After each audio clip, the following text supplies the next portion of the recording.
আলহামদুলিল্লাহ আমরা আবারও আরেকটা ভাইরাল সিঁড়ি ফাইবার গ্লাসের একটা সিঁড়ি করতেছি।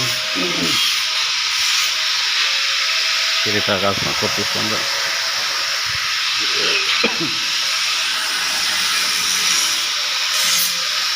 তো এটা আবার আরেকটা সিঁড়ি আমরা করতেছি।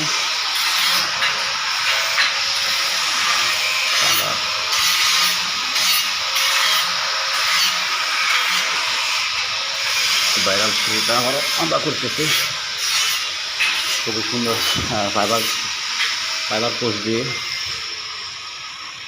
খুব চমৎকার একটা ডিজাইন ফাইবার গ্লাস। ওইটা আমরা কাজ কমপ্লিট করে তারপর আমাদের ফুল ভিডিওটা আমরা ছাড়বো ইনশাল্লাহ। সবাই আমাদের সাথে থাকুন।